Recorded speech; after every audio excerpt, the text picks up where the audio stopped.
What the hell? Go, baby! Get out of here! Not today! You ain't taking my... Whoa! Oh! What did I tell you? I said don't let me get heated with the longbow, baby! Bow, bow! My guy's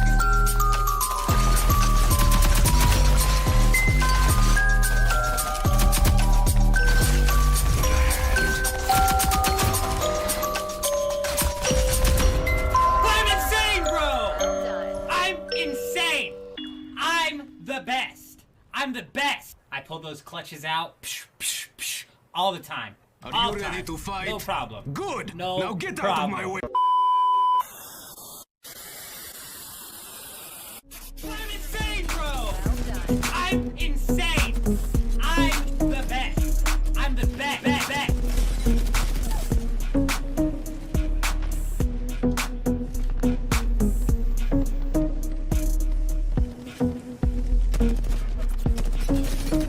Now that was me carrying the damn squad, baby! Let's go! Woo! Woo! I'm the best! Oh! I'm the best!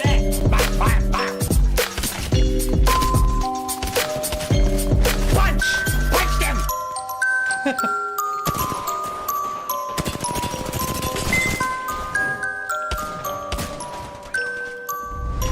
Boom! Boom! Boom! Boom! Boom! Punch him down!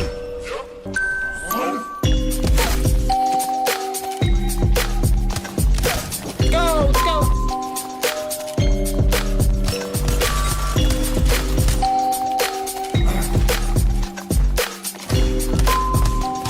Oh, whew, thought I was gonna miss.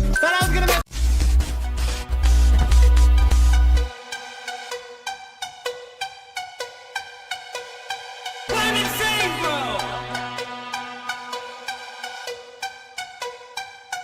I'm insane! I'm the best!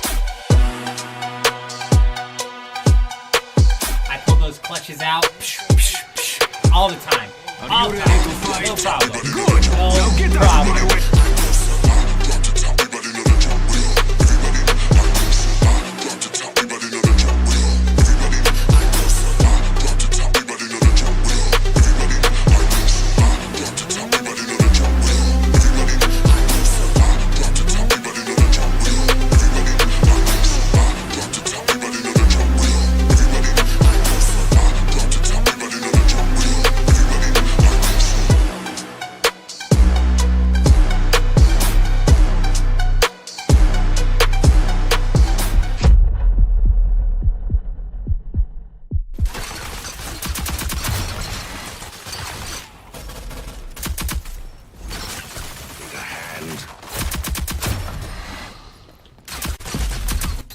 I'm insane, bro! Well done.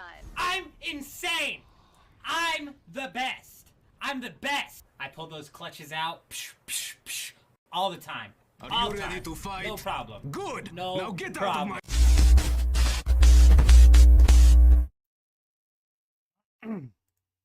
Hello, my bad. Typically don't run that intro through for that long. Unless we're playing Apex Legends or Warzone or something like that, which we haven't played in a really long time, so. Alrighty, let's go ahead and jump on into it, man. Yesterday, we're a bit late today. Yesterday and today has been wild, bro. It actually took us like an hour and a half to get everything out of the deep desert yesterday. And we finally managed to do so, and then we passed out for like over 12 hours. It was insane. Spent the day kind of taking care of the homestead, but today we're diving back in, tonight I should say, diving back into some Dune Awakening. Let's go ahead and jump on in.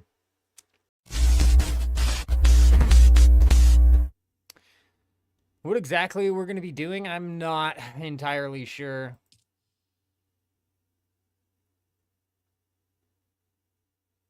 I do plan on possibly going and setting up a base inside of the deep desert. And there's also, we won the lands rad, so we have access to the weapons vendor.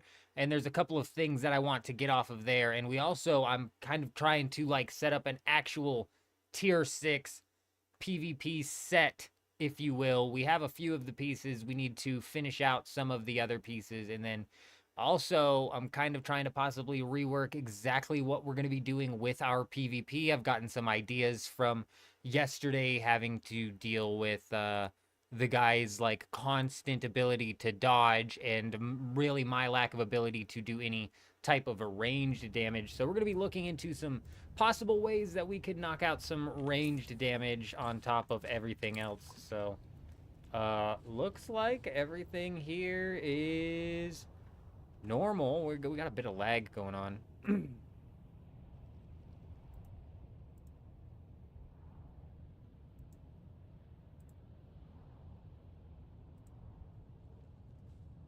Let's take a look at this.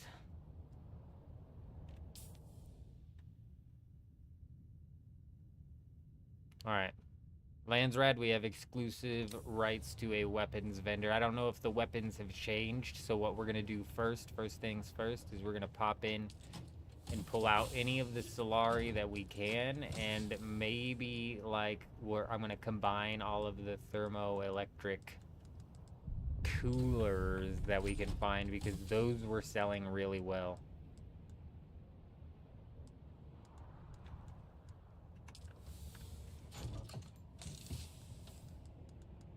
Oh, check this out too. Where is it? Where is it? Yesterday when we were raiding, we had actually gotten a hold of... Oh, we got a hold of one of these replicators here that had a base on it. We raided somebody's base that had a replicated base on it. And I'm not sure if it's just a copy of the base that we raided. I want to find that replicator as well.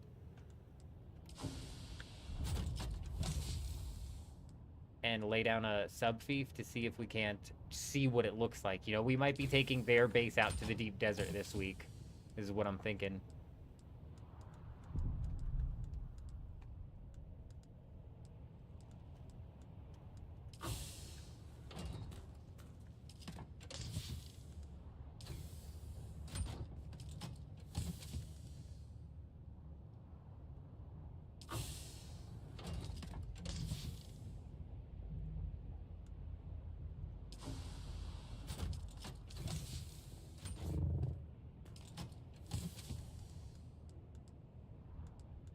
Here it is right here. Beautiful. Actually, this might be the base that I created. There might be another one. This is the base I created in the when building in the PvP zone was something that you were more likely something to do, you know what I mean? Nowadays, you're not very likely to go build inside of the PvP zone.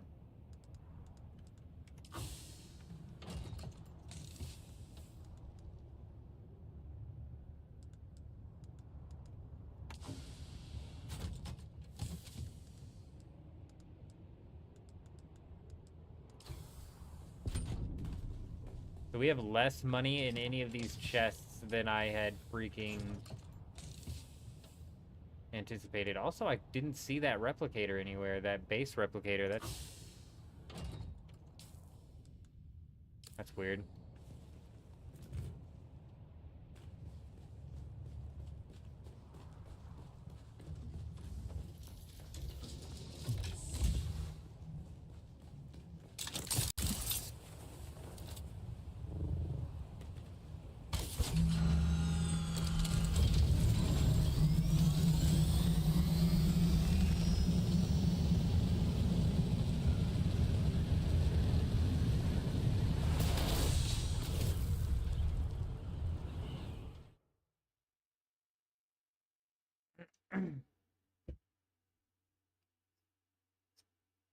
God, my neck is killing me, bro. We are probably not going to be sitting for very long.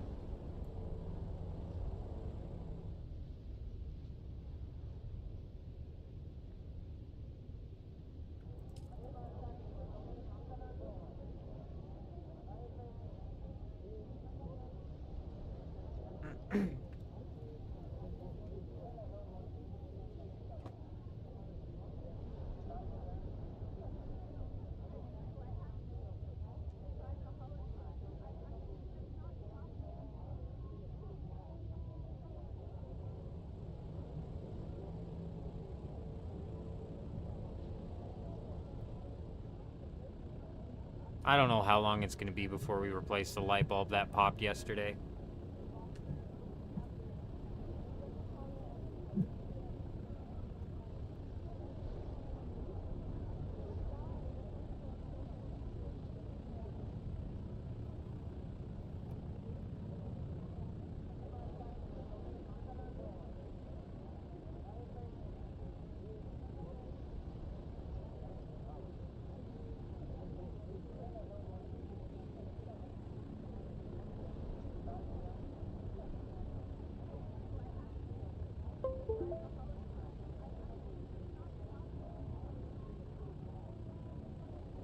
Hello. Is the mic back? Hey, let me know. We just moved that mic all over the place, so much so that it did disconnect for a little bit. Let me know if it's got that static problem coming through that it'll sometimes start to pull off. There's like a wire that's crossing that causes like a static or like a popping. Let me know. Ray, how's it going? Good to see you. I hope you're doing well.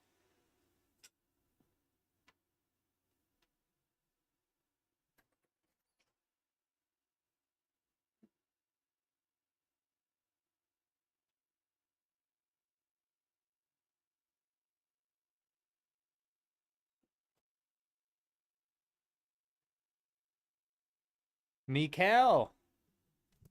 Oh, I just ripped on that mic again. Damn it.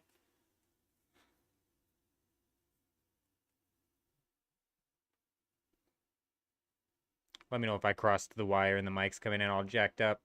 Mikael, good to see you. I hope you're doing well.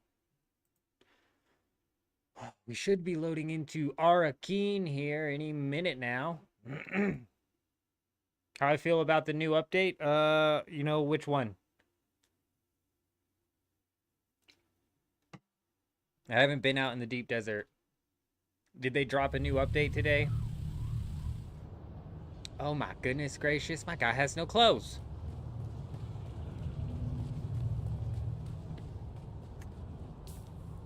They'll turn up. Land's Rad vendor, that's where we want to go, baby. Wait, this wasn't it, was it? No, one more. Actually, I need to hit this place up because I don't have money. I don't have the monies.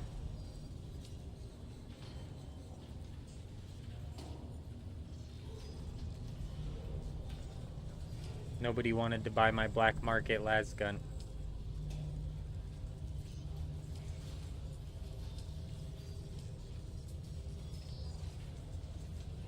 Average price of 2.4 million? No way, dude. I had this on the market for 1 million.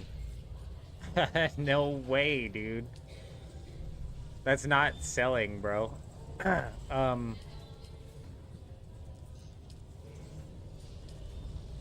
many are on the market? Let's see.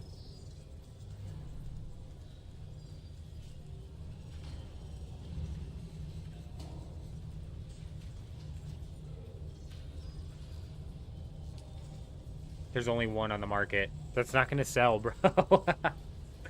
Some madman put it on the market just like I did. We're not even gonna try and copy that.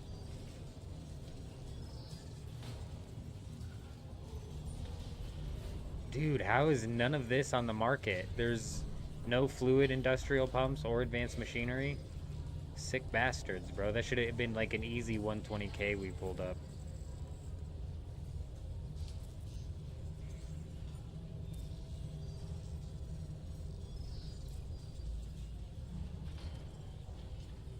Why is my exchange fee so much? It needs to be banked.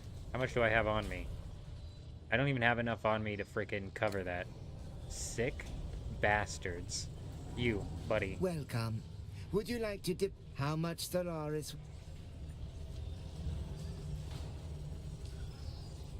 You still want to go to the deep desert after the patch because of fear of losing inventory? Oh, yeah, that's more of a bug rather than an update, and that's something that's been going on for a while. Honestly, when I brought all of my stuff back, the only time we lost an item was we lost the advanced cervix, and that was live on stream. Other than that, when I was bringing everything back, I kept checking my inventory, and everything was there every time. So it seems to be like more of a niche issue.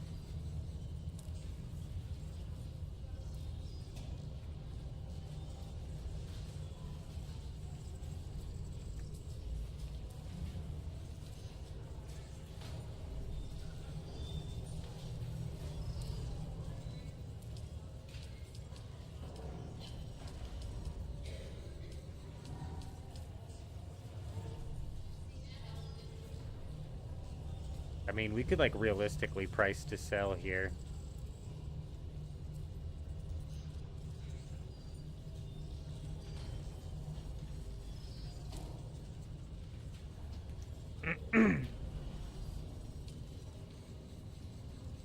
Well, hopefully those frickin' sell, man. Alright, let's go take a look at the thing. But yeah, no, I feel you on that, Michael. It's been pretty brutal, I've heard. I got you there. I hear, like, nightmare stories of people losing melange, all sorts of stuff. Yeah. I only trade with those who have... Not the vehicle vendors. There's weapons? How do I know? I'm afraid you do not. In the name of the Red Duke, I'm authorized to trade with those who have the favor of the Landsred. Yes, dude. Yes, it does have the stuff still. Ancient Way for 80,000 is so good. And then Ambition, also really good. Pulse Knife, huh? Small jolt of electrical enemies. No. Ooh, stamina boost? Nah. I mean, that's decent, but nah. Do people even really buy those? One run through the PvE Deep Desert, and that's a 500 stack? Blade, I know. I'm dealing with a server of morons here, I'm telling you. I thought the same thing. Thought the same exact thing when these were on the market for 2,000 a piece. I thought the same thing. But yeah, I put them on the market last time and then came back, and yeah, they sold, bro. So whether or not these sell, I have no idea. They shouldn't, because these are so easy to get, but I swear, my server is stupid. They just aren't even touching the Deep Desert, I swear. Man, I wish it gave me the list here. But even if I go in to buy, let's go in.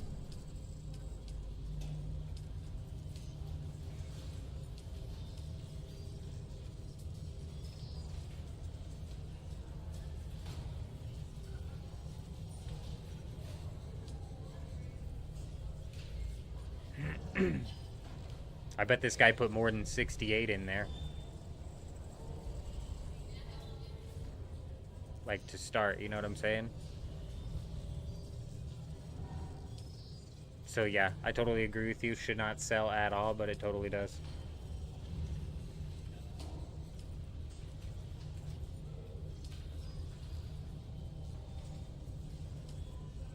Wow. I cannot imagine purchasing one of those things. Okay, so that is step one of the thing. We've got a confirmation that the rocket launcher is in there for 80,000. We've got confirmation that the shotgun is out there. Now we might, this is what I was talking about at the beginning of the stream, we need to figure out what exactly we're going to be doing with our PvP build, because yesterday when we were fighting, we were doing fine. If we had tier 6 gear that would have like helped with the dodging and whatnot, it would have been a little bit better. And we were doing fine with just the knife, but I had nothing to attack with at range. And I think if we had either a Disruptor SMG or that drill shot shotgun might do us well. You know, the green fiber sells like crazy at 350 to 500 each because of the Gold Maker guide. I make an average of 1 to 2 million per day off of those. Oh, are you talking about like the fiber that you pick up off of the ground, dude? I'm not surprised. I'm not surprised at all to hear that that sells well, because it's a pain in the ass to get. I was actually talking about that when we were picking up fiber the other day. I was like, dude, this is like the only survival game I've ever played where you don't like progressively get more and more fiber via like tools, bro. You just have to pick up these regular ass fiber things. 4 containers vanished last night. Some of your best loot. Move your containers away from the walls in the Haga Basin. No way. Why do you say the walls is how it vanished?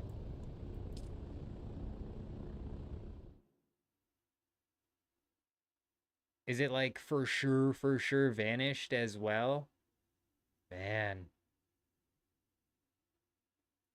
Like, what happened?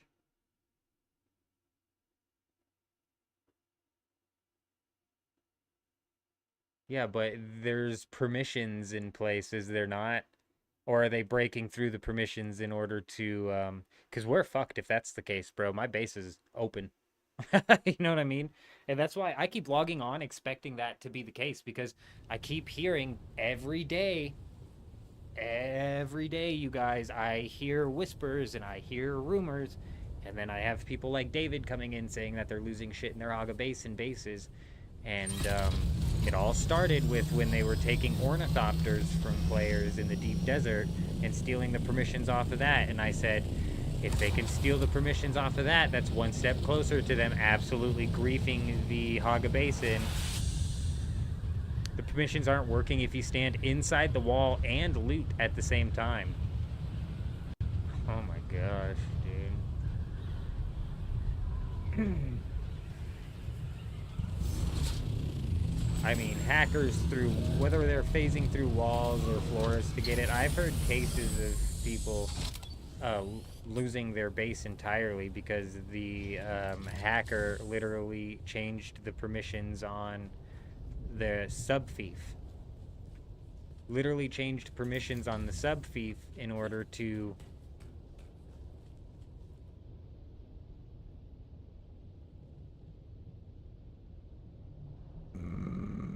literally changing the sub-thief to where... sorry.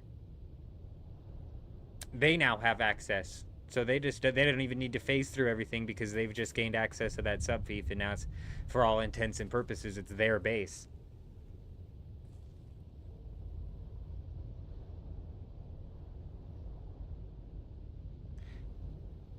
Yeah, OMC, but like when there's so many checks in place in the PvE zones, like you really would think that they would at least try to have more of a backdoor prevention system. You know what I mean?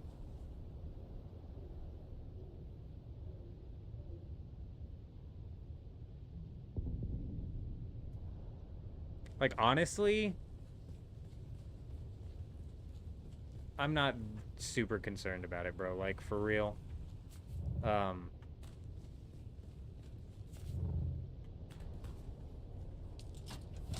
Like I'm not.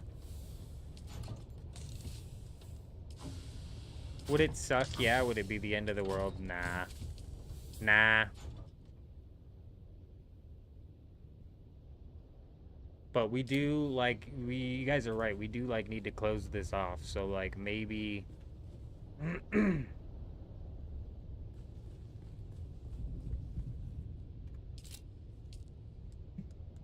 Alright, let's do a little bit. Let's do a little bit to maybe, like, loss prevention this.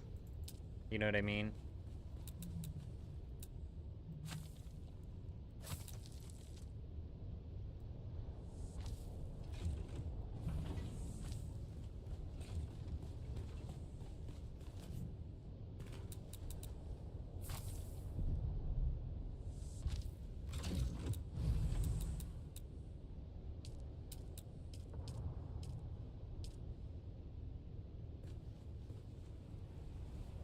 Fuck.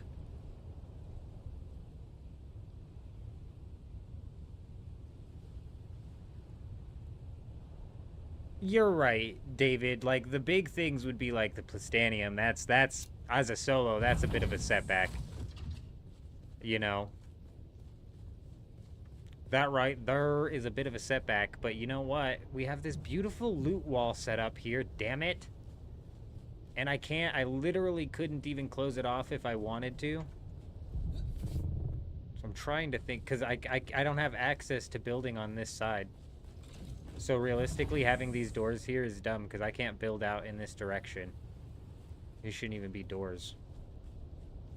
But this would maybe fit as better of like a, better of a refinery space.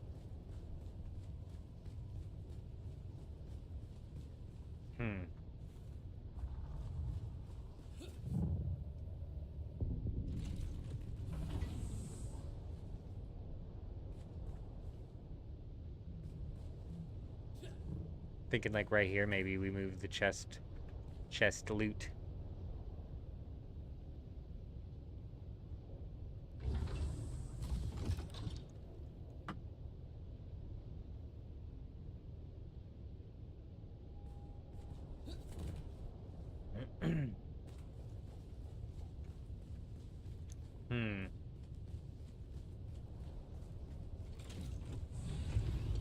I just can't put a half wall because that's a foundation. Like, what happens if I break this foundation?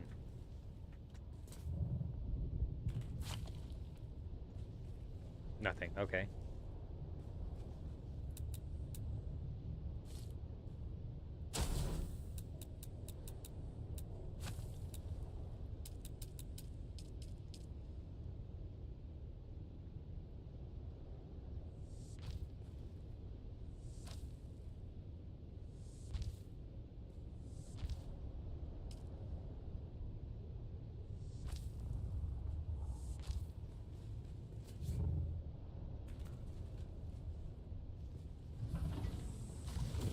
Oh.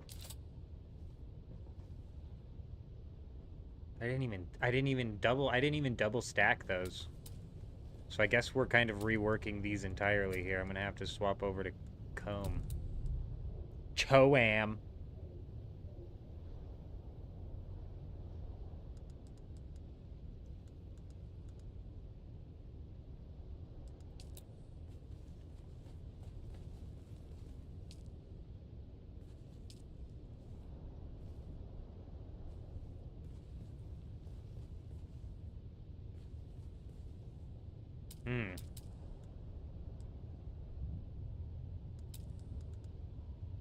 I don't even want to do that anymore. We're just gonna do this.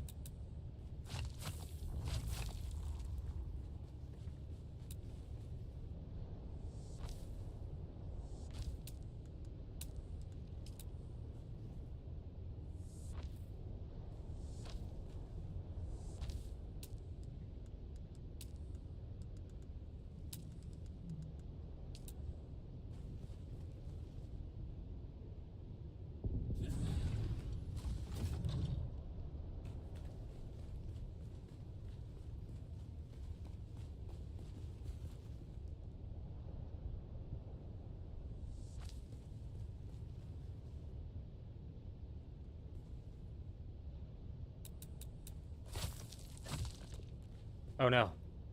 You guys found the, we found the sub thief. This was some, loss prevention I did last night because I was like, these fuckers are stealing, sub thieves, bro.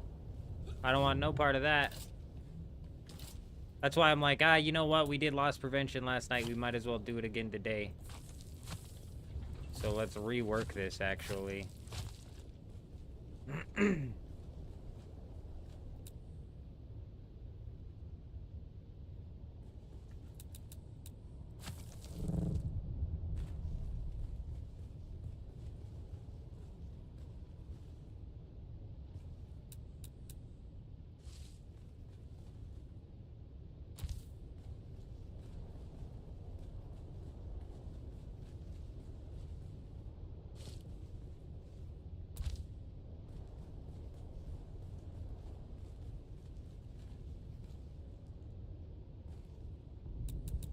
I hate building in the dark, dude. Such a pain.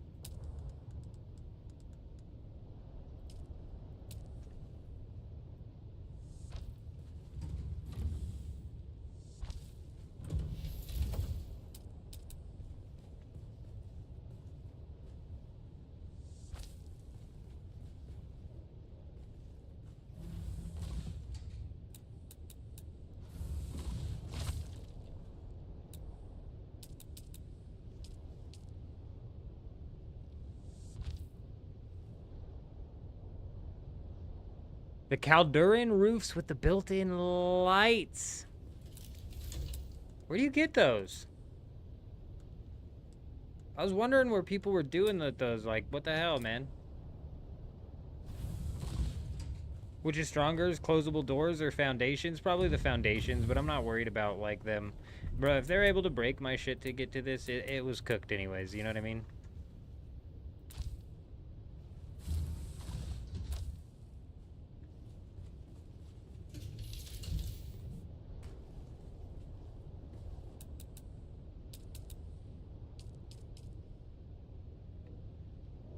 Oh, yeah. Fucking so stupid.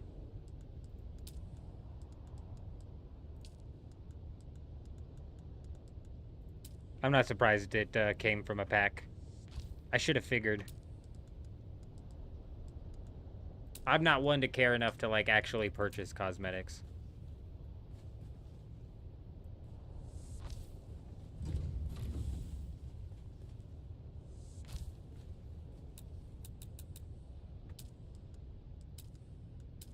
I was wondering why I saw it so early on. Like, we saw a base with those lights very, very early on.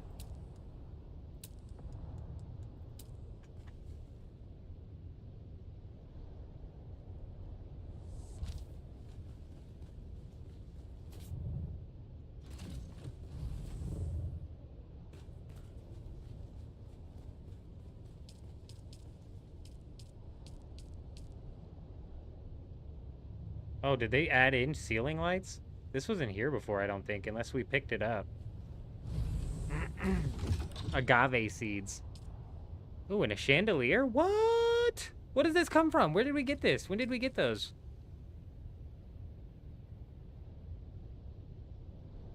Ah, then they dumped the price. I'm not surprised. Then they raised the price. I'm not surprised at all. Where they get me on pre-orders is... Where they get me on spending money on pre-orders? Oh, come on. That would be so perfect. Is, the head starts. The, early access. Not even really head start. That's like a bad way to describe what happened to Dune, because it wasn't so much of a head start as it was early access, because there was no head start server in the sense of the servers frickin' ended up swapping anyways. In the sense that the new servers popped up. Y'all know what I mean.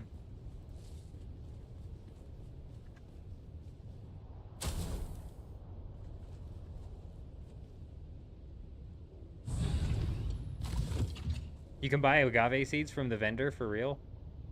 I've been slacking, dude. I need to check these vendors more often.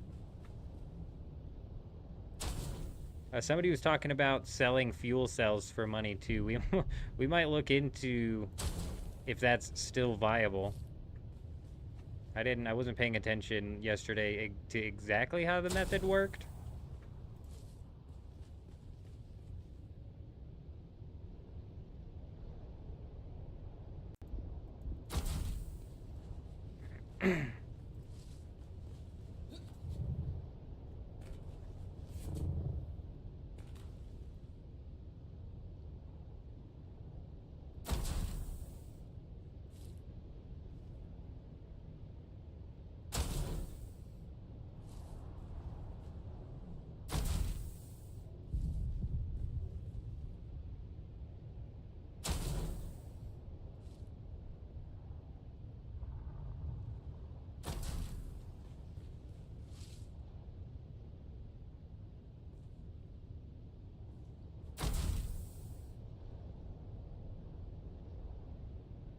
Can we not bring attention to the horrible bugs and how people are losing everything after hundreds of hours? Which one happened to you, Jonathan? Because there are actually several. There are actually several. I don't mind bringing attention to it. Let's talk. Which one happened to you? We even got people losing stuff in the Haga Basin.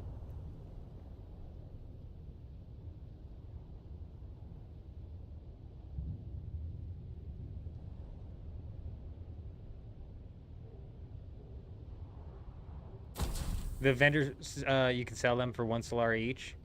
Oh, D6 was a big one. D6 was a big one.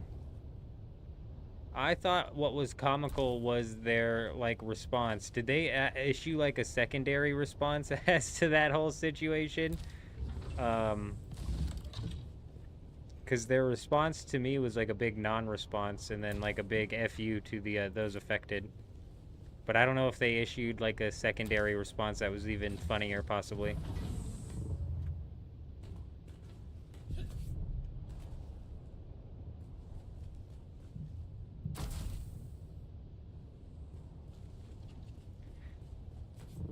Lost everything. Lost everything you had in the deep desert, that is for sure. Did you take everything out to the deep desert? Because that was just, like, I don't know why you would take everything out there. So, like, the word everything to me, I feel like you're kind of maybe using a little bit heavy-handedly, but at the same time, totally fair.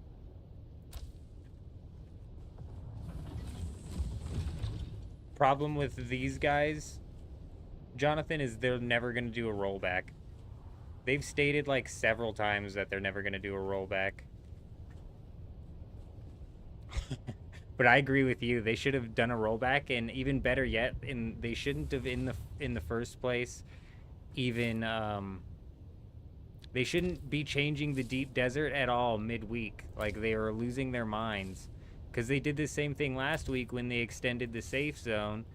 And in extending the safe zone, they kind of like, fuck, dude, this is just so barely off center.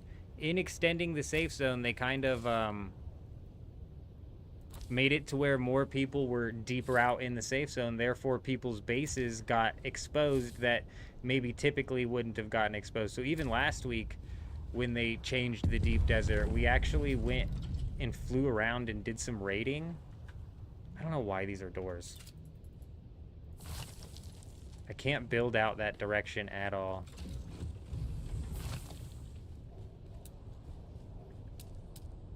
We went out and did some raiding last week when they did their update as well. And what's funny is somebody's base we raided actually watched the raid video we put out of them raiding our base. I didn't even believe it at first, but it sure enough was him. And the main reason it happened is because, well, A, I probably would have found the base anyways, but more people would have been out there further in the deep desert and found it anyways. Yeah, I don't know why. I don't know why they insist on making midweek changes without any thought put into them, you know what I mean? But even worse yet, there are people, like I said, jumping in and stealing people's stuff from inside of the Haga Basin.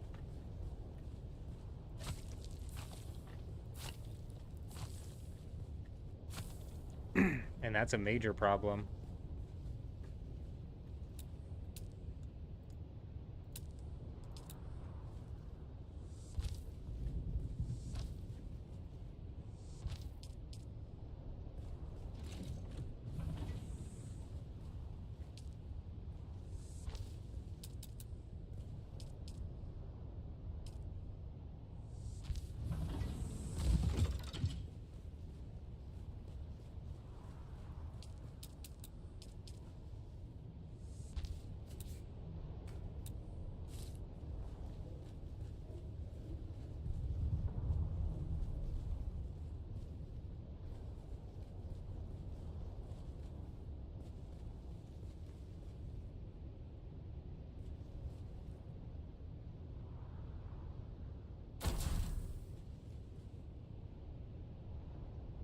Oh no, Mackie got hit by the midweek D6 as well.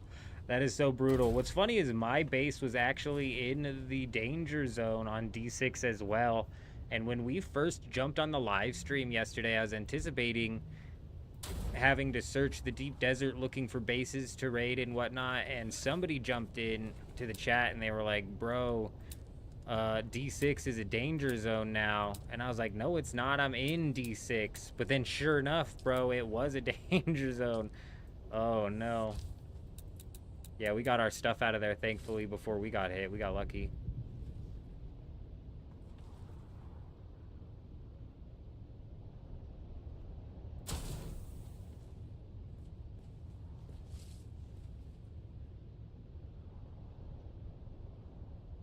The problem with the refinery is I don't want it too close to the wall. But it's like, is it just the walls, or can they phase through the railing? Are they phased through anything and all of a sudden the restrictions don't matter, you know? And is that even what's truly happening? Does it truly have to do with them, like, being phased through a wall? That's actually the thing that's canning the permissions? Or could it possibly be just the fact that they're in some way, shape, or form gaining backdoor access to the system and cheesing the permissions via that? You know, because who's to say that it has nothing to do with phasing through the walls, and that's just how they get to your loot, but it turns out that they already have permission anyways, you know what I mean? So all of this could be in vain, in the sense of, like, these guys might deadass just be able to have access anyways. That makes sense? Because from what I've been hearing so far, these hacks that are going around where people are busting in to people's bases, they're taking control of the subfief and essentially turning that base into their own base.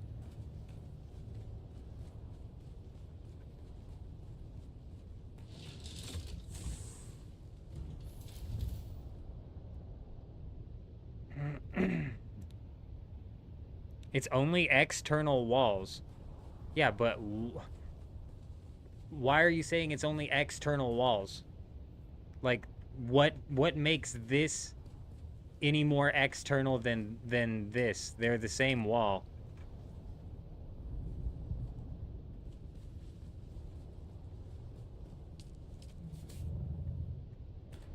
Yeah, but hacks that are literally allowing the people to jump into the PvE section and raid off somebody's base is going to absolutely demolish the game for sure, for sure. People are talking about quitting and all they did was lost their stuff from D6, bro. Imagine when all of your Haga Basin progress gets wiped.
Yeah, but what I'm saying is what makes this wall different than this wall? They're both walls. Like, why are you designating it as an external wall? So, for example, there's a wall here, and yeah, that's the external wall of the base, but let's say they got inside of the base and they phased through this wall. Phasing through this wall would be the same thing as phasing through that wall, is what I'm saying.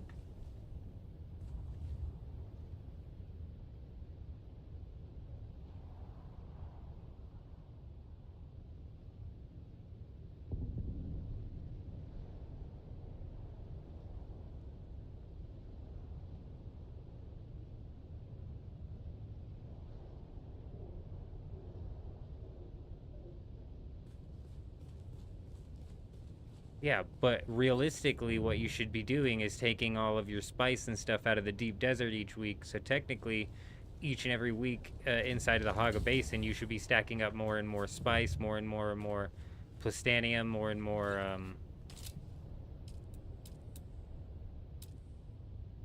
So yeah, like at a certain point, the progress you make in the Haga Basin is easily regainable. But also at a certain point, they're literally taking like your entire thing. You know what I mean?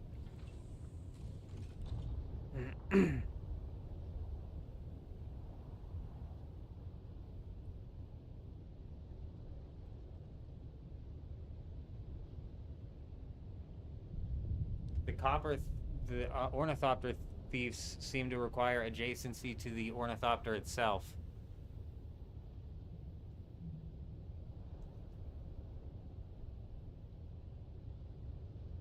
Oh, okay, I get what you're saying, Blade. You're saying that for some reason the external walls... Do you have to actually build somebody into the external wall? See, that's not even the problem I keep hearing about, bro. These people are literally jumping in. Say I was one of these hackers that I keep hearing about, bro, and say that this isn't my base. I would literally be able to walk in. I don't know if I'd be able to bypass that, but let's say I was in this base that wasn't mine. I'd be able to walk over to this subfief, tinker with it, and then it's now my subfief. So now I can open all of the doors, and now I have access to all of the chests, and I could actually go through and demolish the entire base if I wanted. That's what I hear is happening, bro. And if that doesn't get nipped in the butt and actually starts to spread around in hacker groups, bro, it is going to spread like a wildfire. I don't know if anybody played Pal World on the official servers, but it was nasty, bro. It was nasty, nasty.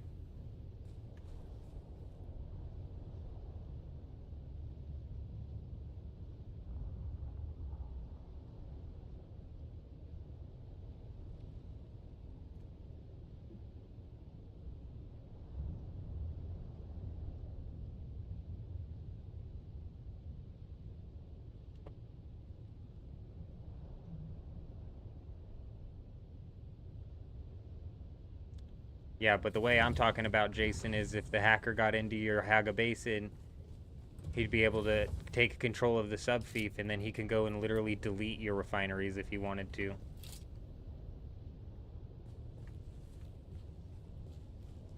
It's so much deeper than a Rust hacker problem, bro. Rust hackers can't go in and use admin-type powers to blow up your base like Komomo does when he's catching cheaters, bro. In Pal World, they were literally using admin powers to spawn in items and to, like, straight up, like, hard cheat, bro. Like, hard cheat. Take over players' bases with no problem. And from what I hear, that sort of thing is happening in Dune Awakening as well, but it seems to be to such a smaller scale that it just hasn't caught fire yet. Bro, but if it does catch fire, we are in trouble.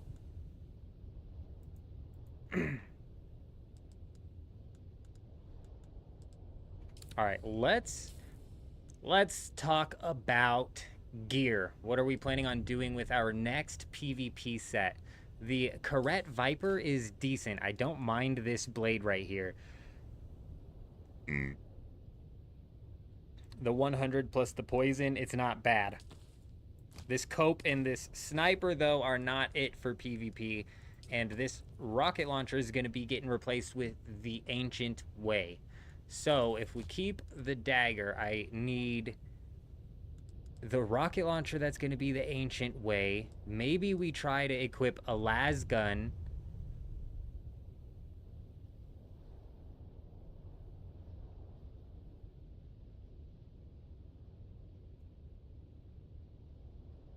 I think in Pal World they did it. I think in Pal World they literally released and they had the admin codes. It was so fast and so easy for hackers to break into Pal World. I'm like 85% certain that the game launched with the ability for these people to do that. It was like almost immediately off the bat. And then what happened, it was like every single server, it was just, you couldn't play a brand new server for more than 10 minutes without a bunch of hackers flying around and destroying the whole server. It was absolute and freaking total madness. And when I first heard about the ornithopters being stolen, I was like, oh no. If that transfers to subfiefs, bro, the game's cooked.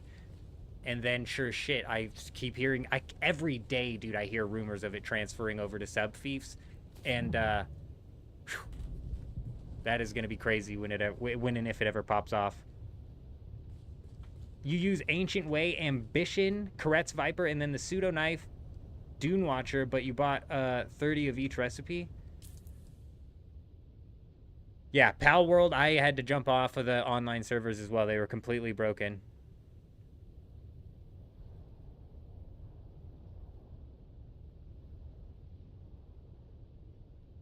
Yeah, David, that sucks. That means all of the walls and the route that I put up to try and block the subfief is going to be useless to anybody who's truly trying to go in and steal subfiefs, which is kind of the point that I was making before I decided to move this, was like, if it's going to happen, it's going to frickin' happen, you know what I mean? But having it on the outside of the wall, just making it easy for it to happen, just didn't seem smart, so that's why we kind of closed that off, which is good. I was looking at yesterday when we were fighting that guy, he had the 4-shot drill shot. That is actually wild. And I was thinking, if we had a 4-shot drill shot, we may possibly be able to run into a PvP encounter with our drill shot first. So instead of wasting stamina with our step behind ability or our crippling strike, we're kind of like trying to take their stamina first by hitting them with the drill shots, forcing them to dodge. If we hit somebody with 4 drill shots, forcing them to dodge, like in a perfect scenario, we hit them with 4, they dodge all 4. They got to be running low on stamina. If we then hit them with a step behind, crippling strike, they're going to panic and probably mass jump and dash their stamina out, and then it's game over. The ambition is a 4-shot drill shot. All right, yeah. That was the one he was using, and that's the one that's for sale.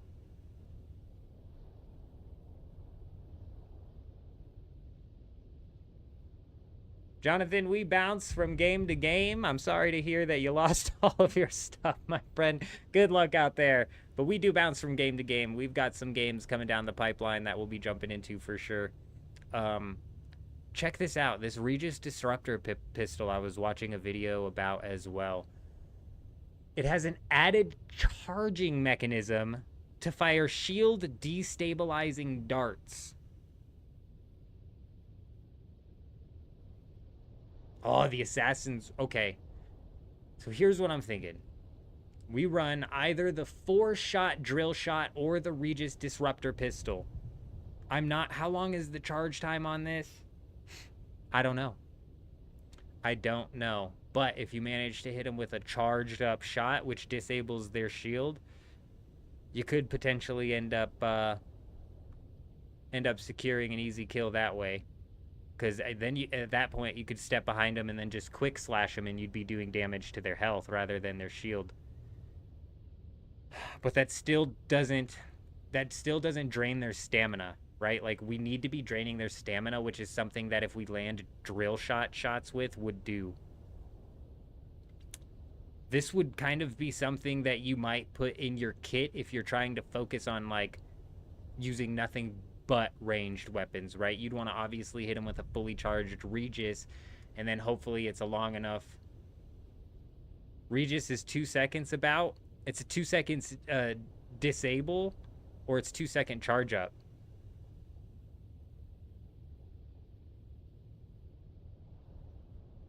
Because if it's only a 2 second disable, then maybe it wouldn't be good in a range kit.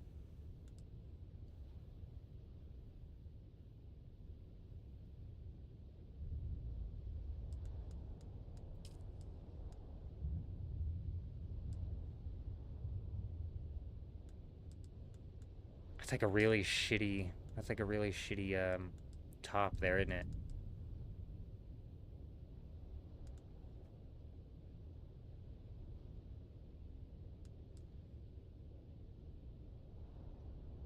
Gosh, the thing with the pincushion is it gives you the light and the heavy dart mitigation is on top of the blade, and it still does give you a dash stamina cost. 2 second charge up, oh, okay. Makes me wonder how long it disables their shields then, because if it disables their shields for a decent amount of time... Does the Adept one disable shields as well? Is this a mechanic that I've missed the whole time?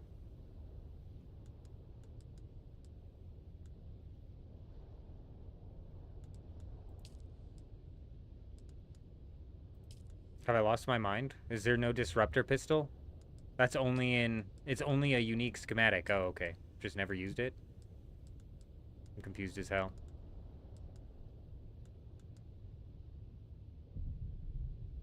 So it is a unique schematic only. Okay. I'm wondering how long it knocks their shields for, because that would realistically determine whether or not it would work well inside of a ranged build.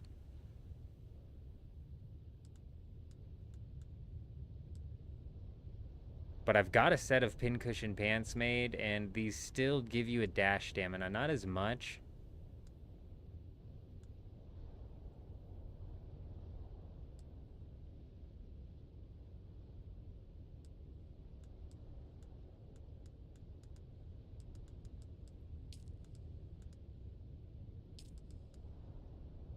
Damn, 250?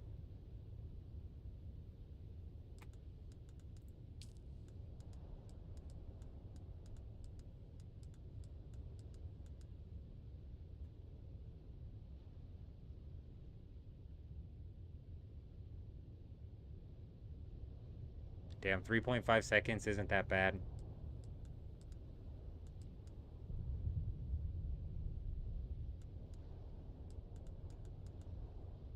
Oh, those only have 146, dude. We need the soft steps, I think, in our kit. Like, I don't think Maybe we carry a pair of soft steps around to swap out, but I'm not very good at swapping, so I'd rather just keep them in. We're gonna run pincushion gauntlets, and it's just in between these IX core leggings and these. And then, like, damn, bro.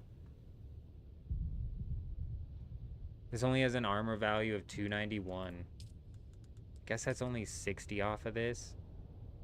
Wait. Am I tripping? That's better then. Idaho's charge is better then.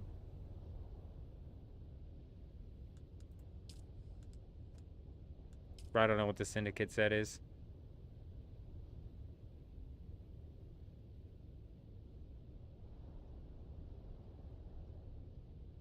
That's high hopes, OMC. High hopes. That's wishful thinking.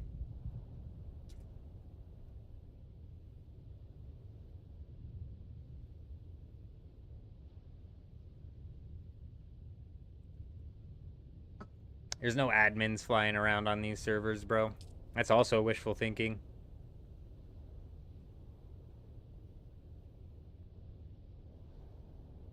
And technically there are private server options, aren't there, OMC? You could go rent a private server, but I don't think that's working. I don't think that's working out very well either because of the constant downtimes.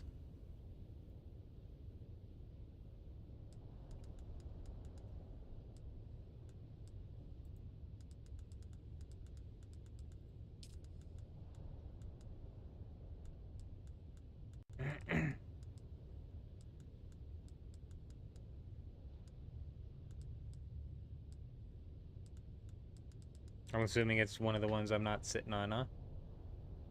Damn, the Mendex chest plate. Oh, the blade mitigation. Shit, hell no. I swear, everybody be blading right now.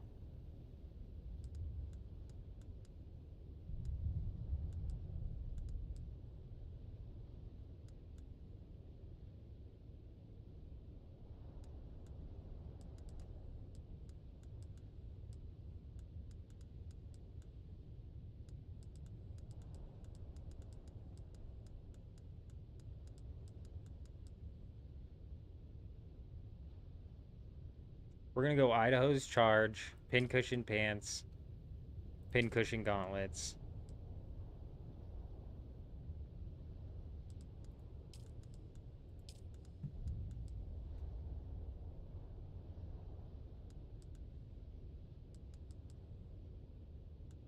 I have no helmet.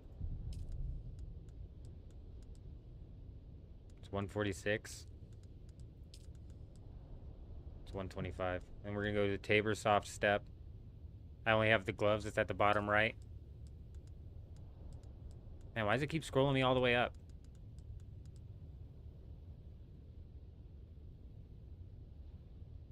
Energy mitigation. What does it mean by energy mitigation? What is this? What is this shit? What is this mitigation? Blade mitigation, fire mitigation, poison mitigation makes sense. What is energy? Electric? Like the electric shot? Pew pew? Zap zap?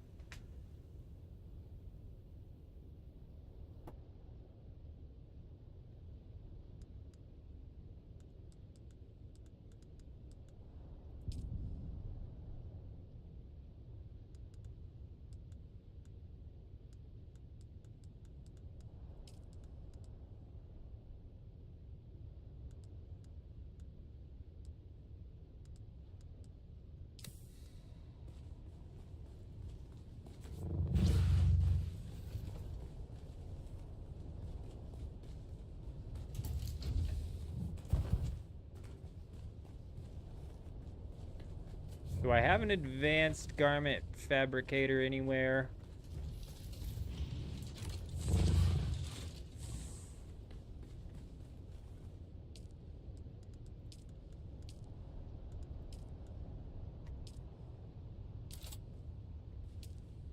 I do not.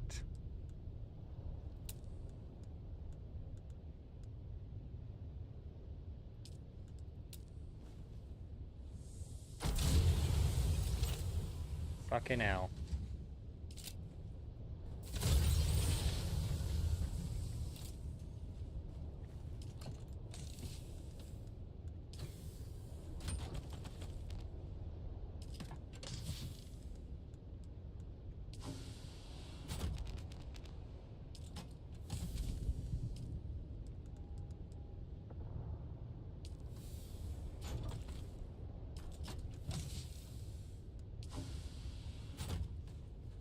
How are we almost out of power, bro? We've got shitloads of power.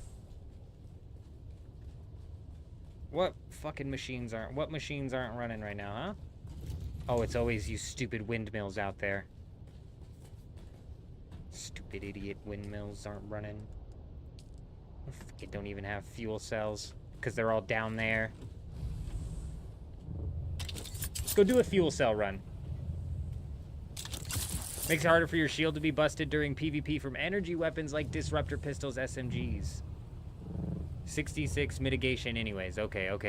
That 66% mitigation is something good to take note of. Because there's no reason to, like, go over 66 blade.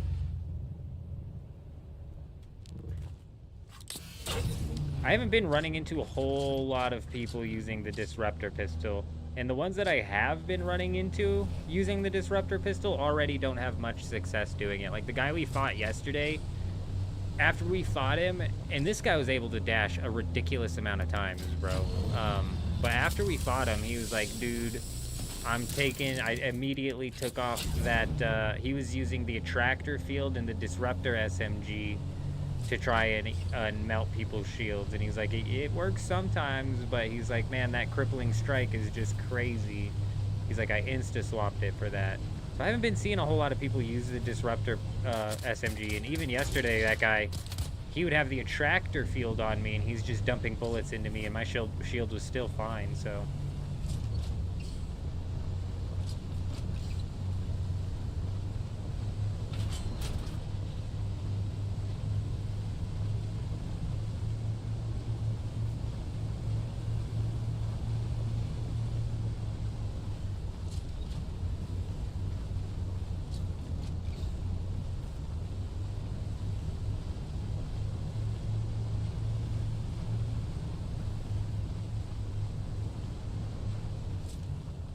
See, that's another thing we need to do, is I need to look into the talent tree.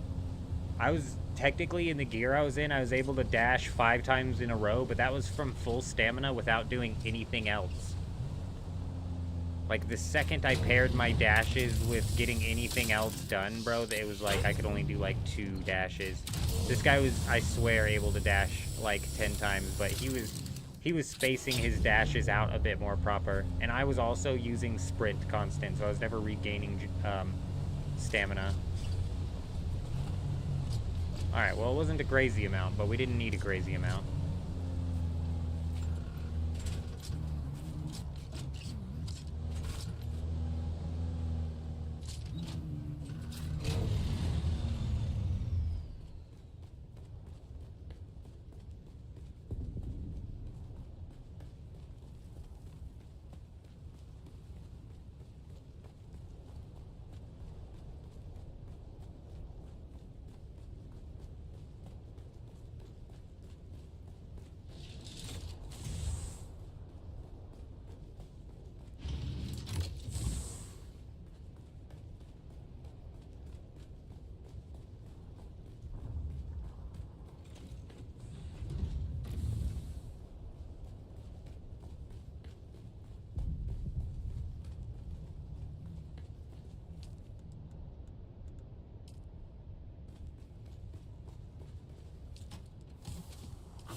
Alright, let's see what we got here. Damn.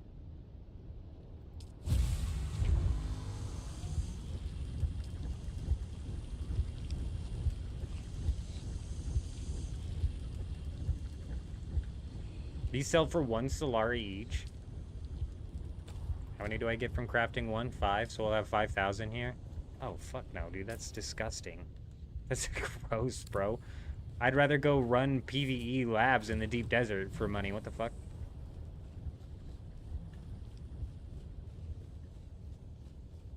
Or I'd rather go pick flax, dude. Deadass. Somebody was saying that they were making decent money picking and selling flax.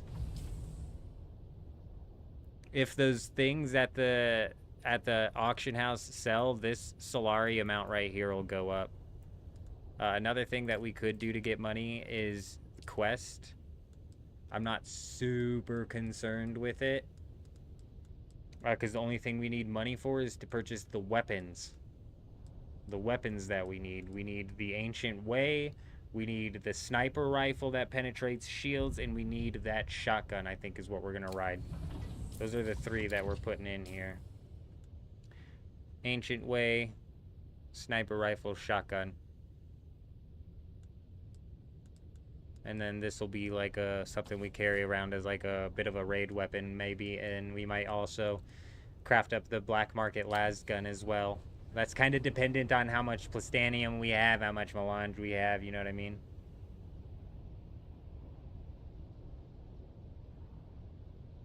Yeah, so it's 80,000 for the Ancient Way. That's the only thing I paid attention to. But if the other 2 are 60, then yeah, it'll be... Wait, no. It'll be 200K. I don't know what the prices are on them.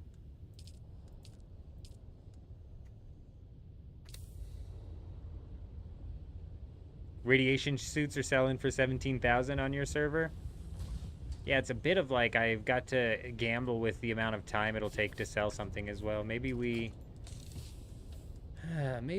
try and take something. I wish I could see what's going on with the auction house before I head out to the auction house. You know what I'm saying? That's vendor price. Oh. You purchase the radiation suit from the vendor, or you sell it to the vendor?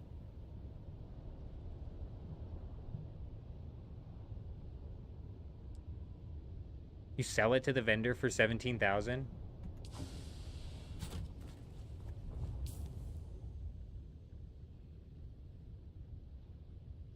Deliver copper ingot?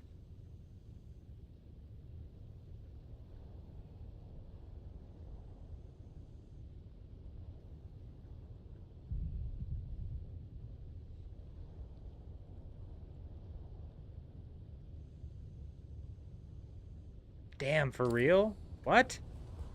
Are you serious? Hold up, let me pull some of these out so we can get our base powered so we can Sector weather alert. A that large going. sandstorm is approaching. Actually, I could probably check in this, no? I bet I can craft the MK5 in this. Can I even craft the radiation suit? I don't know if I have it unlocked.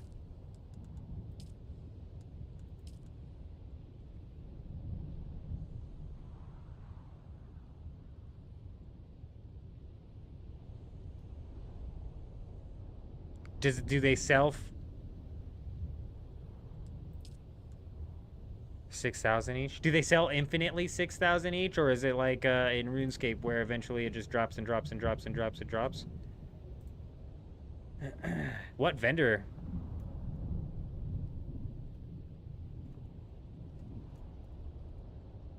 There's 150,000 for what I can make, and it's taking aluminum. Any trade post vendor, huh?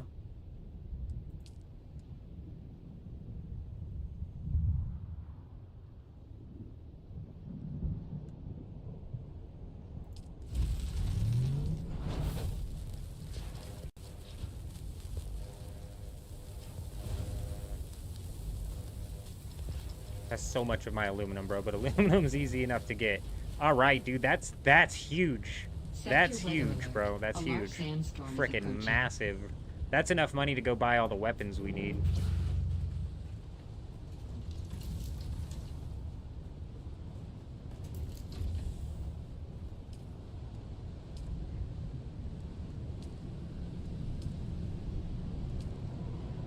That's more like it. I hate how it says it'll be powered for 9 days, but it's like not fully powered for 9 days, and that'll drop to like, this'll drop below 9 days as soon as I put that down because it's running off of however long these will run for after that.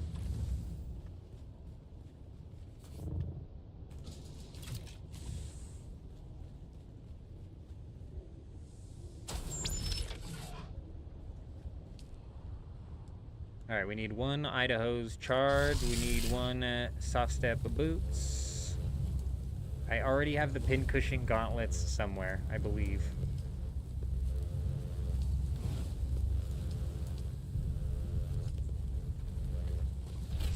Let's find those.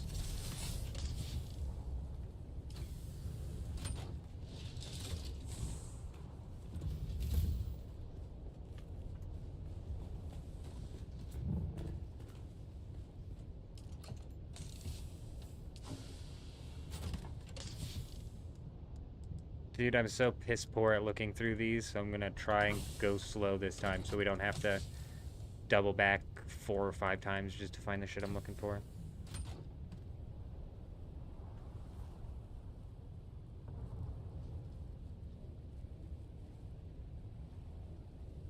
XP per hour.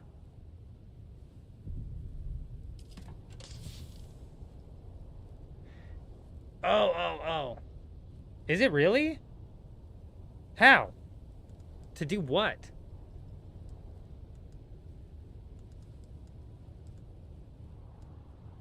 You're definitely gonna... We might end up pulling out Mendek's helmet, because I don't know if I have a helmet, so let's pull that out, because this is a tier 5 helmet that's pretty good. It cuts into our blade mitigation, but... Oh, damn. Not only if you're doing that blade, those plant fibers sell for good money, from what I hear.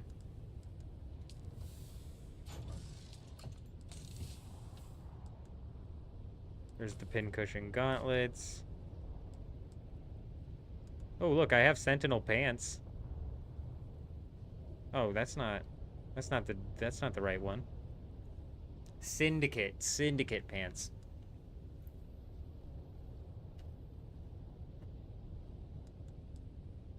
Yeah, those cut into my blade mitigation. That's not what I want.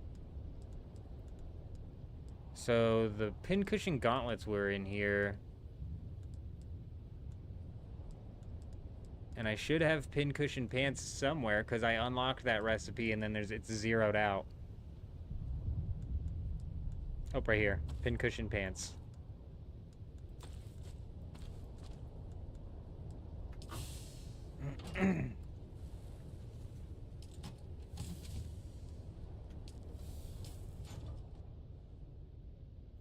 Alright, pincushion gauntlets, pincushion pants.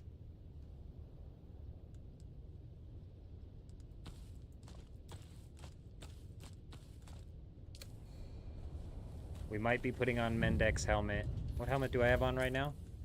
Oh, I have on the Comb Scout helmet. So I don't need to craft one. This one might have been what I wore. Anyways.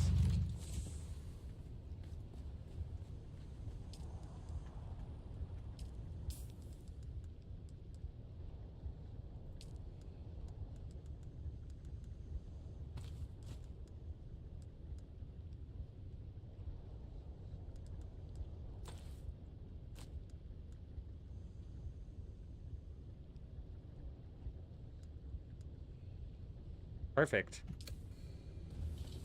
Now I need to craft...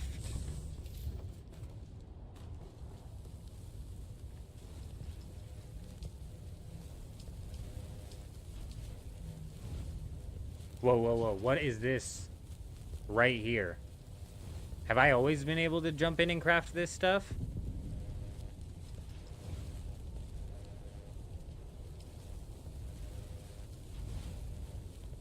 Oh my god, bro. I'll be able to make so much of this shit. I did not know that. Is this only on the Advanced Survival Fabricator? Yeah, it is. That's why I haven't dicked around with the advanced one too much. I haven't needed to craft anything out of here. I'm going to craft a Power Pack MK6, which I already have. We'll take that.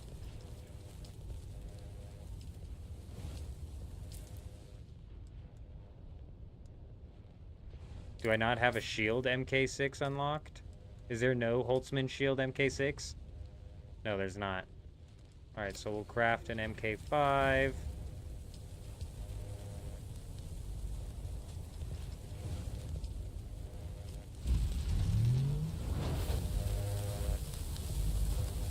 Three of those.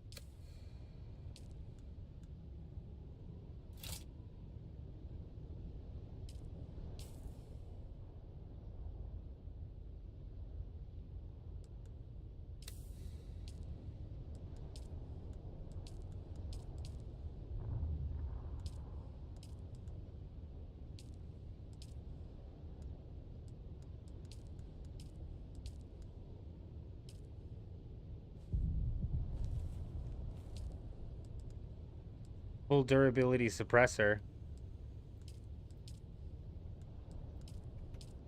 You know what I'm freaking looking for is the personal light.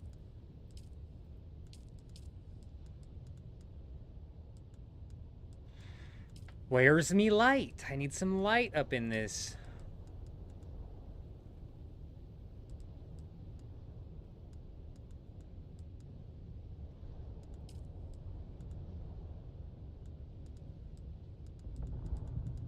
Is it in a garment fabricator? Oh my gosh, watch it be in the garment fabricator. No? What the fuck? What the hell?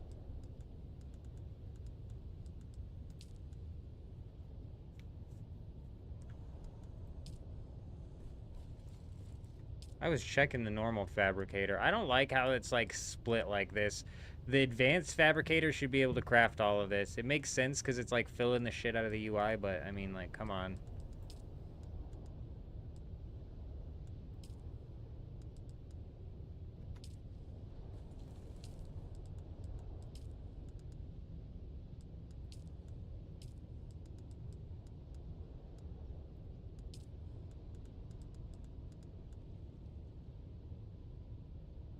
Oh my god.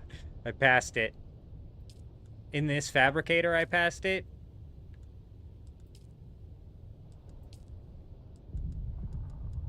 Dude, I rarely use the damn thing. I'm about to just bail. About to just bail on it. Do we really need it? Oh, there it is. Stupid ass light. We got it, we got it, we got it. Seems logical. Hope you're doing well. Welcome. Welcome back. Hope you're doing well. Good to see ya. What do I think about Old Sparky versus the normal power? Old Sparky is too... See, the problem with Old Sparky is this has a power pool of 800. Let me see. I don't know what the highest tier Old Sparky I have. What... Do you know what the power pool of the highest tier Old Sparky is? I don't have that one. We had an Old Sparky that we were using, and I liked the fast regen, but the power pool was just so low, dude. It was like not... It was so low that I couldn't even use something specific. I don't even know which one it is.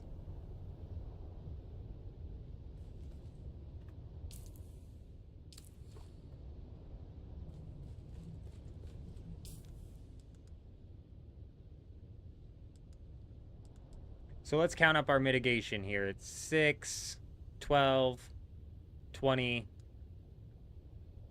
42, 50. If I put on Mendek's helmet, it's going to go from 42 down to whatever 42 minus 8 is.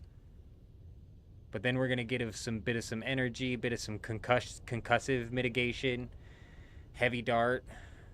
This is a +6 in the dash stamina cost. No, that's a no.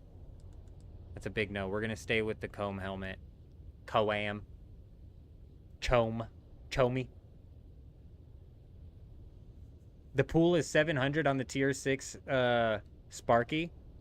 Damn. That's only 100 off of the tier 6 power pack, which isn't bad. I swear the gap was bigger when I was using the other one.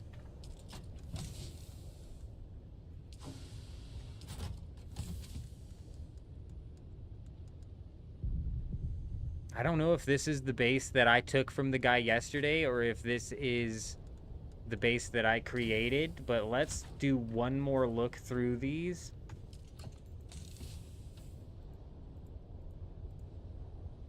Let's do one more look through these to see if we can't find that base, and then let's go take a look. Because we might be moving... The base we set up in the deep desert might be a base that we stole... Oh, look, there's one right here. Might be a base that we stole off of somebody. Alright, let's go do that, bro. And then we're gonna go sell those radiation suits and buy the weapons, and then we're all set on our gear here. Alright, so this first base... Oh, shit, I didn't grab salvaged metal, dude. I don't have my MK6 on me either, do I? Oh, we've really done it again. Oh, we've really done it again.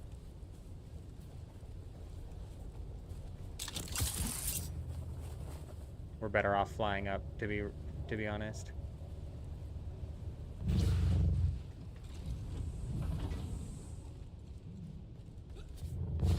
Mistakes were made. Is that the truest statement that's ever been made?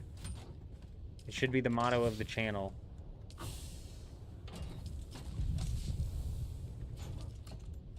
I gotta search through all these stupid things just to find it. Just to find some metal scraps.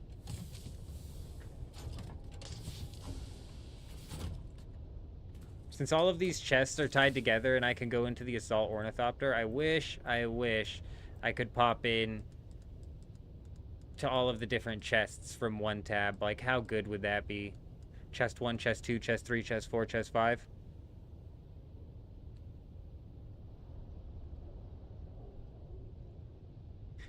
Were you here when I first said I wasn't planning on using the doors? I was raiding this morning. We actually haven't been into the deep desert since the reset. Yeah, I didn't have... I've always come in and out of that area. Oh, look. Oh, no, that's not metal. Damn it. I've always come in and out of that area. They used to be a nice open-faced door where it was like anybody can come in. Really inviting. And now we've had to close it off to an industrial door. Non-inviting at all. We have to time it perfectly or we run into a stuck thing. But is it possibly safer? Yeah, we'll see. We'll see. Either way, that'll be the day when we get to make the video. Our Haga base, our Haga Basin base is gone. A total base loot pool would be nice, so you could do a quick search for anything. Yeah, that would be nice. Quality of life stuff like that is all stuff that can actually end up coming in, though.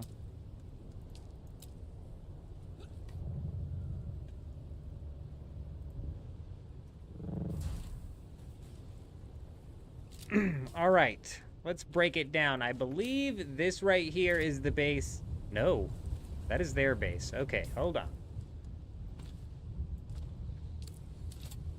This right here is a base that I had built, and it is meant to be a unraidable deep desert PvP zone base that has an entrance on each side, and then it's got an abundance of generators, and all of this is like honeycomb walled off. So in order for these guys to break in and get to the sub-fief, which is located in the very center, I think I mapped it out to where they'd have to break a minimum of 6 walls, which isn't impossible, but they'd have to be able to break the walls directly to the sub-fief without getting distracted. And if they went for the generators, oh, that was the trap, because there's generators all over this place, more generators than we would ever need to power it. However, the thing with this base is it's mainly just a loot dump base. It's not a base where you can actually set up any form of functionality. So this I set up before the deep desert changes where they expanded the safe zone, and this was meant to be, for all intents and purposes, like a forward operating base that you would put down in the deep desert to store your store your titanium or your stravidium, and then you would have to make trips of it out, or you'd put this down next to a large spice field, you know what I mean? You're taking this week off of Dune for the Tarkov wipe. Good luck. I've never played Tarkov, bro. I don't know enough about Tarkov. We would honestly have to put way too much thought process into that game to come in that and run a successful wipe. Yeah, unfortunately, OMC, what happened is they, killed the deep desert, and then basically... What is this base, bro?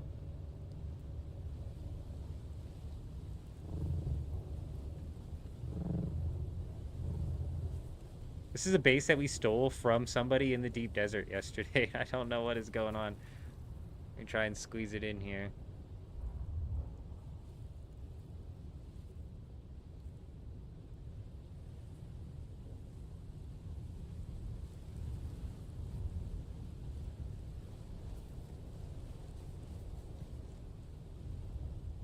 Oh, it's blocked by my sub-fief.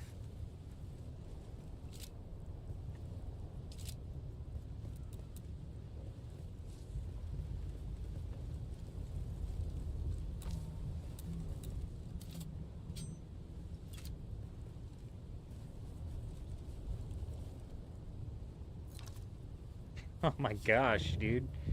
This is a decent looking base, actually, huh? It's not too bad looking. Huh. Oh, actually, what are we doing, bro? I'm so stupid. So dumb. We do some dumb things sometimes. Mistakes were made again. Here we go. This is what the base looks like. I can't zoom in or move it around or anything like that. But actually, I don't mind the look of this base. It looks pretty nice. I think this is actually what we're gonna be setting up in the deep desert this week. You know? Hey, maybe the guy who built the base is gonna be like, you son of a bitch, you're the one who broke into my base.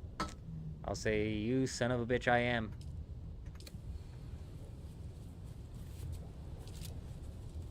I actually like that base. It's not that bad.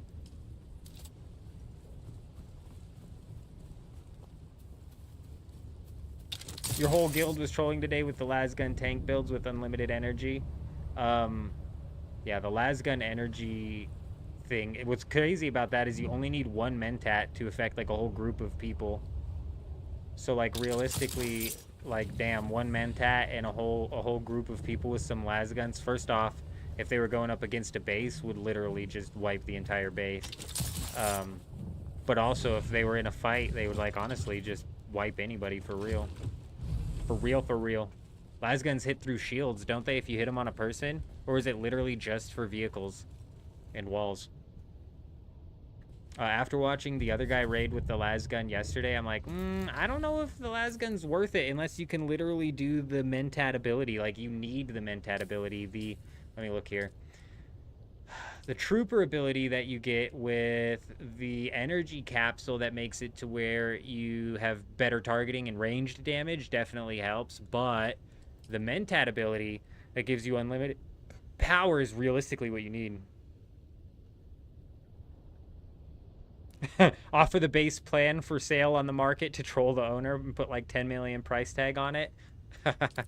Oh man, what are the odds you think they even actually even check? Because the bases, I don't know, like the base market's really weird. But that's not a terrible idea. What we need to do, we're gonna head to the market, so we might actually go take a look at the market and see if we can, if you could name your listing, that'd be so good. If you were able to name your listing and be able to just call it like, oh, actually I didn't even need to pick these up in order to refuel my thing. Call it like base stolen in a raid or something like that.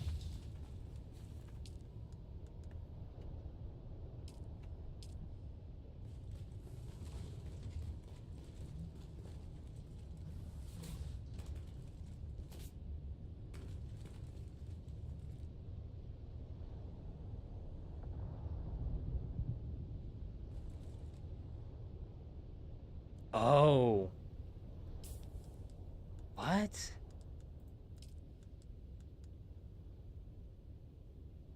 Is this what you're talking about?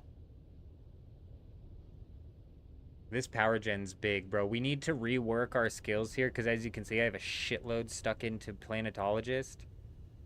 Your stolen base. Oh, I love that name, OMC. That's such a good name. That would force people to look. Oh, if you're scrolling through that and you see a base named Your Stolen Base, first off, you're probably going to check out of curiosity, but also if your base was stolen, you're for sure going to check, dude.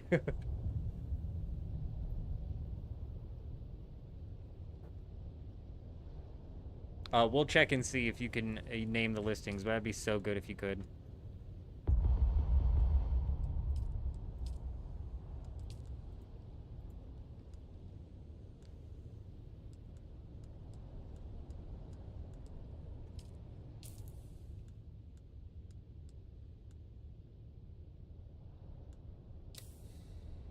I made more than that.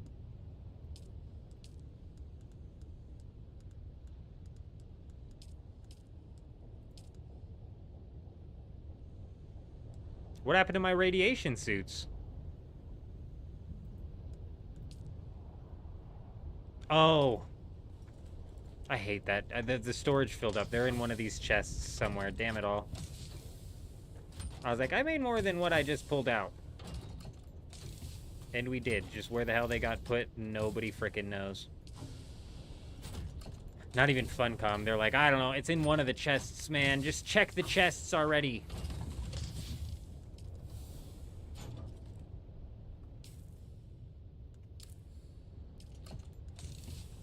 Ah, they're in one of these chests. I only pulled out 10 suits from there, and we crafted, like, 25 suits. There we go.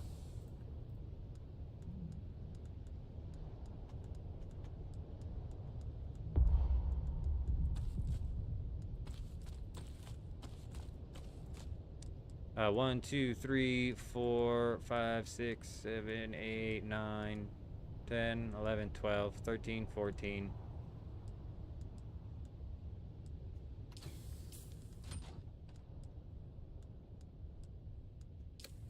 Excuse me, we've got another MK4 suit around here somewhere. Okay, I know how to count. We crafted 15 of them. Actually, it might be in my assault ornithopter. Oh, fuck, we already counted that one. You know what, whatever. One MK4 suit is nothing to gripe over. Let's go ahead and pop on into this bad boy and go sell these off. There's one at the top. Oh, okay, perfect, perfect. I can't fit any more in my inventory, but as long as it's accounted for, we're good. Alright, we're gonna have to take the boat out on a trip here and slowly make our way over to a freaking trading post.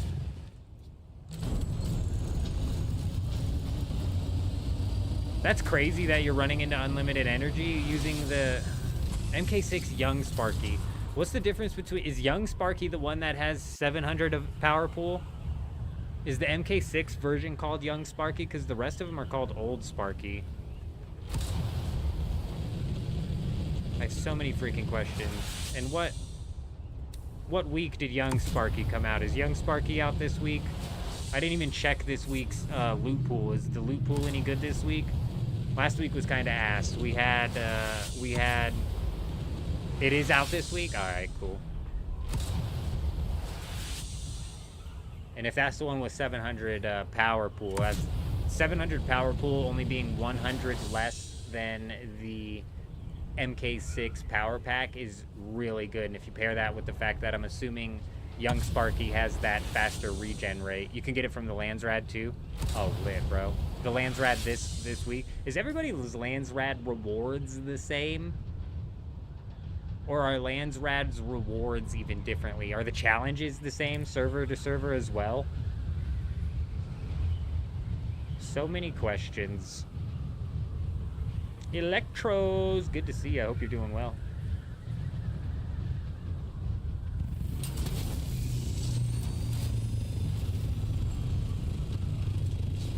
Excuse me. Just gonna let me out.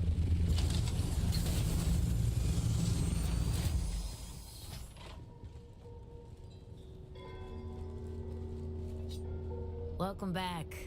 What'll it be? Damn, dude, y'all weren't lying. That is crazy, bro. That's so crazy. Easy money. I almost want to go pull my thermonuclear coolers out of the auction house. This is so good. 17. That just seems like a broken amount of money compared to how much everything else sells for.